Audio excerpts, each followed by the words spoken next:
ये अंदरों गया राइफल लिया के अबू मार दिता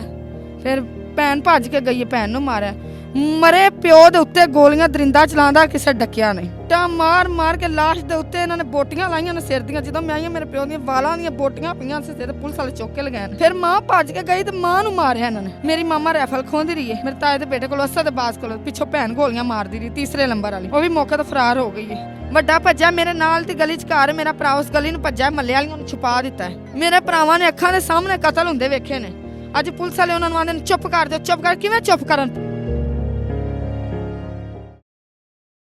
अस्सलाम वालेकुम जी, मुझे मियां हसन इश्तियाक कहते हैं और आप देख रहे हैं इत्तेहाद न्यूज़। आज से 5 दिन कबल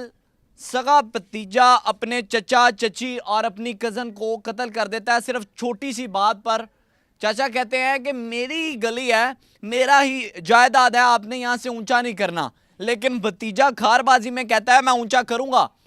और जब चाचा मना करते हैं तो पहले पत्थर मारता है, फिर अंदर से पिस्टल लाता है और सीधी फायरिंग करता है। पहले चचा को लगती है, फिर कज़न को लगती है और फिर जो है चची को लगती है और चची जो है हॉस्पिटल में जाकर उनकी डेथ होती है। चचा और जो कज़न है वो मौका पर उनकी डेथ हो जाती है। अब उनकी बेटी हमारे साथ मौजूद है, सारे मामले की हकीकत जानने की कोशिश करते हैं। अस्सलाम वालेकुम। वालेकुम सलाम। आपी की मसला सी कोई ज़ाती दुश्मनदारी सी पहले दी? ਕੋਈ ਦੁਸ਼ਮਣਦਾਰੀ ਸੀ ਬਸ ਇੱਟਾਂ ਦਾ ਰੌਲਾ ਹੋਇਆ ਹੈ ਉਹਨਾਂ ਨੇ ਕਿਹਾ ਤੁਸੀਂ ਇੱਟਾਂ ਲਿਆਂਦੀਆਂ ਕੀ ਕਰਨੀਆਂ ਨੇ ਉਹਨਾਂ ਕਿਹਾ ਅਸੀਂ ਪੀਸੀ ਪਾਣੀ ਹੈ ਤੇ ਅੱਬੂ ਨੇ ਕਿਹਾ ਦੀਵਾਰ ਤੋਂ ਅੱਗੇ ਪਾ ਲਓ ਪੀਸੀ ਉਹਨੇ ਚੁੱਕ ਕੇ ਇੱਟ ਮਾਰ ਦਿੱਤੀ ਅੱਬੂ ਦੀ ਕੰਡ 'ਚ ਅੱਬੂ ਫਿਰ ਵੀ ਉੱਥੇ ਪੁਲਿਸ ਤੇ ਖਲੋਤੇ ਬੋਲੇ ਨਹੀਂ ਹੈ ਮੱਲੇ ਵਾਲੇ ਵੀ ਇਸ ਗੱਲ ਦੇ ਗਵਾਹ ਨੇ ਬੋਲੇ ਨਹੀਂ ਹੈ ਇਹ ਅੰਦਰੋਂ ਗਿਆ ਰਾਈਫਲ ਲਿਆ ਕੇ ਅੱਬੂ ਨੂੰ ਮਾਰ ਦਿੱਤਾ ਫਿਰ ਭੈਣ ਭੱਜ ਕੇ ਗਈ ਭੈਣ ਨੂੰ ਮਾਰਿਆ ਮਰੇ ਪਿਓ ਦੇ ਉੱਤੇ ਗੋਲੀਆਂ ਦਰਿੰਦਾ ਚਲਾਉਂਦਾ ਕਿਸੇ ਡਕਿਆ ਨਹੀਂ ਭੈਣ ਦੇ ਉੱਤੇ ਗੋਲੀਆਂ ਮਰੀ ਤੇ ਚਲਾਉਂਦਾ ਰਿਹਾ ਪਹਿਲੀ ਗੋਲੀ ਨਾਲ ਭੈਣ ਵੀ ਮਰ ਗਈ ਸੀ ਮਰੀ ਨੂੰ ਚਲਾਉਂਦਾ ਰਿਹਾ ਇੱਟਾਂ ਮਾਰ ਮਾਰ ਕੇ ਲਾਸ਼ ਦੇ ਉੱਤੇ ਇਹਨਾਂ ਨੇ ਬੋਟੀਆਂ ਲਾਈਆਂ ਨੇ ਸਿਰ ਦੀਆਂ ਜਦੋਂ ਮੈਂ ਆਈ ਮੇਰੇ ਪਿਓ ਦੀਆਂ ਵਾਲਾਂ ਦੀਆਂ ਬੋਟੀਆਂ ਪਈਆਂ ਸੀ ਸਿਰ ਪੁਲਿਸ ਵਾਲੇ ਚੁੱਕ ਕੇ ਲਗਾਏ ਨੇ ਫਿਰ ਮਾਂ ਭੱਜ ਕੇ ਗਈ ਤੇ ਮਾਂ ਨੂੰ ਮਾਰਿਆ ਇਹਨਾਂ ਨੇ ਮੇਰੀ ਮਾਮਾ ਰਾਈਫਲ ਖੋਂਦੀ ਰਹੀ ਹੈ ਮੇਰੇ ਤਾਏ ਦੇ ਬੇਟੇ ਕੋਲ ਅਸਦ ਬਾਜ਼ ਕੋਲ ਪਿੱਛੋਂ ਭੈਣ ਗੋਲੀਆਂ ਮਾਰਦੀ ਰਹੀ ਤੀਸਰੇ ਨੰਬਰ ਵਾਲੀ ਉਹ ਵੀ ਮੌਕੇ ਤੋਂ ਫਰਾਰ ਹੋ ਗਈ ਹੈ ਸਲੀਮਾ ਉਹਦਾ ਨਾਂ ਹੈ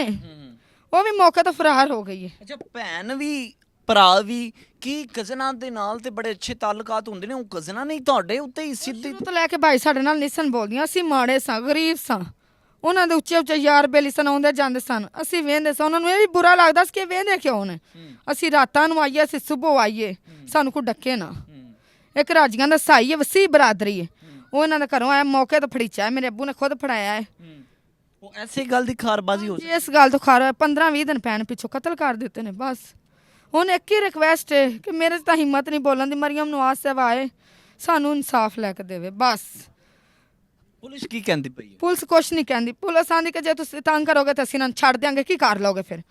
ਉਹਨਾਂ ਦੇ ਪਿੱਛੇ ਰੋਟੀਆਂ ਜਾਂਦੀਆਂ ਨੇ ਪੁਲਿਸ ਵਾਲੇ ਦਿੰਦੇ ਨੇ ਉਹਨਾਂ ਨੂੰ ਖਾਂਦੀਆਂ ਨੇ ਖਰੋੜੇ ਪੱਕਦੇ ਨੇ ਹਲਵਾ ਪੂੜੀ ਜਾਂਦੀ ਹੈ ਇਹਨਾਂ ਦਾ ਕੀ ਤੋਕੇ ਕਤਲ ਬੰਦੇ ਕਰਕੇ ਜਾਣ ਤੇ ਉਹਨਾਂ ਨੂੰ ਰੋਟੀਆਂ ਦੇਣ ਇਹਨਾਂ ਦਾ ਕੰਮ ਇਹਨਾਂ ਨੂੰ ਮਾਰ ਮਾਰ ਕੇ ਸੂਰ ਬਣਾ ਦੇਣ ਤੇ ਆਖਣ ਮੁਰਜਮ ਦਿਓ ਕਿੱਥੇ ਮੁਜਰਮ ਗਿਆ ਹੈ ਅੱਛਾ ਉਹ ਜਿਹੜਾ ਭਤੀਜਾ ਸੀ ਉਹ ਭੱਜ ਗਿਆ ਹੈ ਕਤਲ ਕਰਕੇ 3 ਲਾਸ਼ਾਂ ਡੇ ਕੇ ਥੇ ਫਿਰ ਉਹ ਘਰੋਂ ਭੈਣ ਨੂੰ ਰਾਈਫਲ ਦੇ ਕੇ ਗਿਆ ਤੀਸਰੇ ਨੰਬਰ ਵਾਲੀ ਨੂੰ ਘਰੋਂ ਛੁਰੀ ਲਿਆ ਜਿਹੜੀ ਮੋਟਰਸਾਈਕਲ ਦੇ ਪਿੱਛੇ ਰੇੜੀ ਪਾ ਕੇ ਇੱਟਾਂ ਲੱਦੀਆਂ ਸਨ ਰੇੜੀ ਵੱਢੀ ਉਹਨੇ ਉਹ ਰੱਸੀ ਵੱਢ ਕੇ ਫਿਰ ਮੋਟਰਸਾਈਕਲ ਤੇ ਗਿਆ ਭੈਣ ਜਿਹੜਾ ਜਾਂਦਾ ਸੀ ਉਹਨੂੰ ਗੋਲੀਆਂ ਮਾਰ ਦਿੰਦਾ ਸੀ ਮੇਰੇ ਭਰਾ ਭੱਜੇ ਨੇ ਨਿੱਕਾ ਭੱਜਾ ਸਟਾਪ ਲਿਆਟੇ ਵਾਲੀ ਚੱਕੀ ਤਾਂ ਗਿਆ ਗੋਲੀ ਅੜ ਗਈ ਵੱਡਾ ਭੱਜਾ ਮੇਰੇ ਨਾਲ ਦੀ ਗਲੀ 'ਚ ਘਰ ਮੇਰਾ ਭਰਾ ਉਸ ਗਲੀ ਨੂੰ ਭੱਜਾ ਮੱਲੇ ਵਾਲਿਆਂ ਨੂੰ ਛੁਪਾ ਦਿੱਤਾ ਤੇ ਉੱਥੇ ਮੇਰੇ ਭਰਾ ਲੁੱਕਾ ਤੇ ਉੱਥੇ ਵੀ ਗੋਲੀ ਨਹੀਂ ਚੱਲੀ ਦੋਵਾਂ ਭਰਾਵਾਂ ਤੇ ਗੋਲੀ ਅੜ ਗਈ ਤੇ ਇਹਨਾਂ ਤਿੰਨਾਂ ਤੇ ਚੱਲੀ ਹੈ ਮੇਰੇ ਭਰਾਵਾਂ ਨੇ ਅੱਖਾਂ ਦੇ ਸਾਹਮਣੇ ਕਤਲ ਹੁੰਦੇ ਵੇਖੇ ਨੇ ਅੱਜ ਪੁਲਿਸ ਵਾਲੇ ਉਹਨਾਂ ਨੂੰ ਆਂਦੇ ਨੇ ਚੁੱਪ ਕਰ ਦਿਓ ਚੁੱਪ ਕਰ ਕਿਵੇਂ ਚੁੱਪ ਕਰਨ ਉਹ ਅੱਛਾ ਪੁਲਿਸ ਵਾਲੇ ਕਹਿ ਰਹੇ ਹਨ ਚੁੱਪ ਕਰ ਜਾਏ ਚੁੱਪ ਕਰ ਜੋ ਇਨਸਾਫ ਮਿਲ ਜਾ ਕਿਵੇਂ ਇਨਸਾਫ ਮਿਲੇਗਾ ਨਾ ਇਹ ਚੰਦ ਫੜ ਸਕਦੇ ਨੇ ਛਾਪੇ ਨਹੀਂ ਮਾਰਦੇ ਜਗ੍ਹਾ ਜਗ੍ਹਾ ਦੇ ਛਾਪੇ ਮਾਰਨ ਇਹਨਾਂ ਆ ਕੇ ਪੁੱਛਿਆ ਦੱਸਿਆ ਨਹੀਂ ਸਾਨੂੰ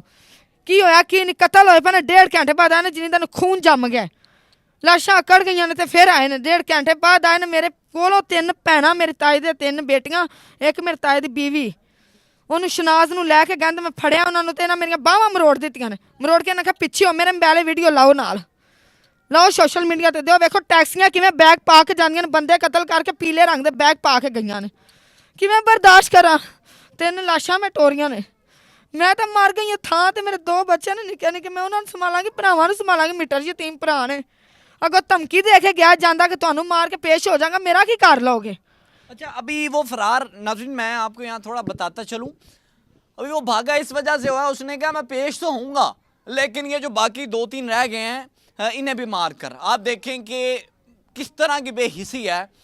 सिर्फ इतनी सी बात से अच्छा असल अब वकूए का असल पता चला है कि इनके घर से एक गलत मर्द मिलता है उसे जो जाहिर सी बात है बड़े तो रोकते हैं, बड़ों का काम होता है अच्छे बुरे कामों से रोकना। जब बड़े रोकते हैं तो फिर इसका मतलब यह है कि हम बड़ों को गोलियां मार देंगे बजाय समझने के। जब बड़ों ने रोका है कि इस तरह का ना मामला करो तो फिर बड़ों को फायर मार दिए जाते हैं। क़यामत खुद बताएगी क़यामत क्यों ज़रूरी थी। ज़मीन नहीं फटी, आसमान नहीं गिरा। एसएचओ साहब का कहना है कि पकड़ते हैं।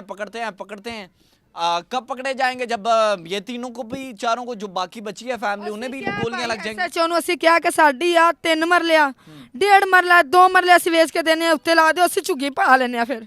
ਮੇਰੇ ਸਹੁਰੇ ਵੀ ਗਰੀਬ ਨੇ, ਮੇਰੇ 2 ਬਸ ਕਮਰੇ ਹੀ ਨੇ ਔਰ ਕੁਛ ਵੀ ਨਹੀਂ ਹੈਗਾ ਸਹੁਰਿਆਂ 'ਚ, ਨਾ ਬਾਹਰ ਨੇ ਮਰਲੇ ਨਾ ਘਰ ਨੇ ਮਰਲੇ